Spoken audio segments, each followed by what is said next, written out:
Search for new IEBC chair kicks off. Police blocks youth from accessing Uhuru Park. And Turkey jails Istanbul mayor before trial, stoking opposition anger.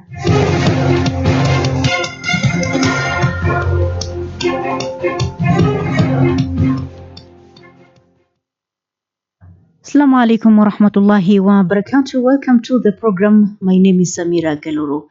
The interviews for the position of chairman of the Independent Electoral and Boundaries Commission IBC has kicked off this morning.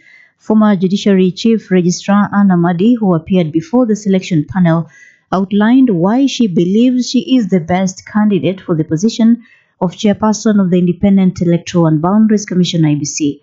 During her interview with the IBC selection panel, Amadi emphasized that her extensive experience in high-pressure roles within the judiciary makes her well suited for the job. Amadi highlighted her tenure as Chief Judiciary Registrar, saying she worked closely with at least 3 Chief Justices and gained invaluable exposure. The chair's role to make sure that we maintain good working relationship with each and every member of the commission, so that even outside of the commission meetings, there's a way that a chair should be able to reach out to the member and forge a relationship that will help in terms of moving the objectives of the commission forward. The chair also has to have a very close but independent working relationship with the secretary to the commission. On his part, Chief Magistrate Abdul Kadir Lorot has defended his bid for the position despite being a state officer, citing precedent set by the cabinet. Lorot argued that there is precedent allowing state officers to transition into other government roles. He referenced the late Joseph Nkaiseri, who was nominated cabinet secretary while serving as an MP and resigned upon appointment. My experience in Tana River was that there was ethnic clashes, but the underlying reasons that were there for those ethnic clashes had something evidently to do with the devolution system that the country was adopting, and there was a community that was feeling that it would miss out on leadership in this area, and therefore instigated violence so that there would be transfer of voters from one area to another. Now, the oral interview will run from today to Wednesday. In another news, the Transport Licensing Appeals Board has temporarily stopped the operational ban imposed by the National Transport and Safety Authority (NTSA). Through its chairman Adrian Kamotho, the board said that the fleet is at liberty to immediately resume operations in due compliance with the law. NTSA suspended Super Metro Limited's operating license on March 20 for multiple violations of public service vehicle PSV regulations. NTSA said that the decision aims to ensure road safety and regulatory compliance. A thorough examination of the company's operations revealed numerous instances of non-compliance according to the authority, including vehicle inspection and licensing failures, speed limiter violations, unqualified drivers, and labor law violations. Hundreds of Super Metro vehicles lined up for urgent inspections at the NTSA Center on Likoni Road on Friday.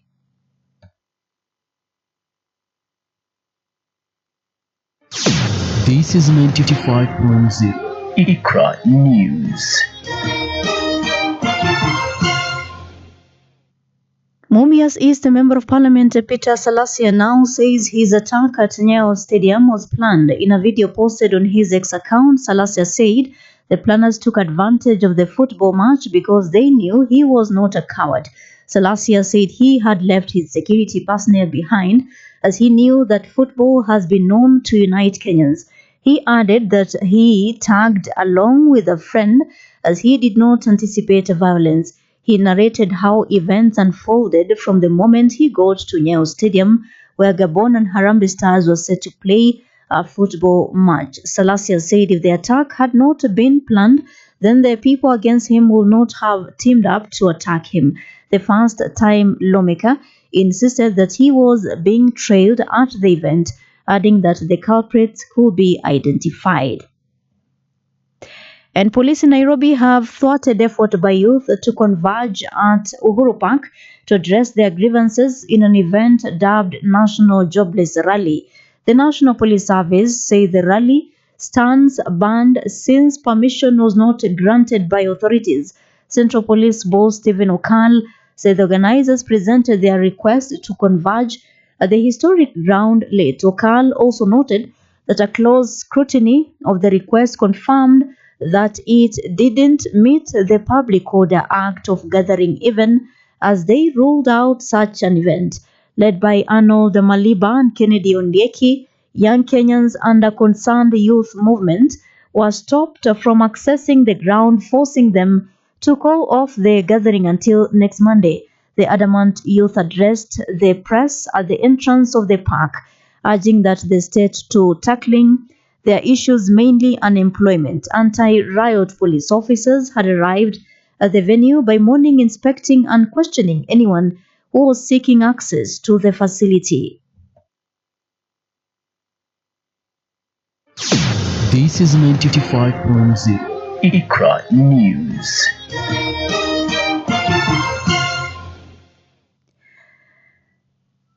Now, Environment Cabinet Secretary Aden Duale has called on Kenyan corporates to partner with the Kenya Forest Service in protecting the country's ecosystems, emphasizing the critical role of private sector involvement in environmental conservation. Duale made the remarks while launching the 160 million 14.2-kilometer fence around the Ngong Road Forest Sanctuary block in Nairobi, a project implemented in partnership with the I&M Foundation. The initiative is part of Kenya's border 15 billion tree growing project, which aims to restore degraded landscapes by 2032. Duale emphasized that corporate involvement is essential in ensuring long-term forest sustainability, urging more companies to collaborate with KFS to invest in reforestation, climate resilience, and ecosystem restoration efforts. Beyond the borders, a Turkish court has jailed Istanbul Mayor Ekrem Imamoglu, President Tayyip Erdogan's main political rival, pending trial on corruption charges in a move that inflamed the country's biggest protest in more than a decade. The decision to send Imamoglu to jail comes after the main opposition party, European leaders, and hundreds of thousands of protesters criticized the actions against him as politicized and undemocratic. As the courtroom developments unfolded, there were signs that the mayor's troubles were galvanizing opposition against Erdogan's government, which has run Turkey for 22 years. Nearly 15 million Republican People's Party (CHP) members and non-members, who made up the vast majority, streamed into polling stations nationwide to either elect or endorse Imamoglu as its candidate in a future presidential vote. The party said the non-member vote, more than 13 million, according to the CHP, could indicate the Imamoglu 54 enjoys wide public support beyond the party faithful. The party's chairman said it showed the need for early elections. And that story marks the end of our bulletin. It's now 13 minutes past the hour. My name is Samira Galoro. Assalamu alaikum wa rahmatullahi wa barakatuh.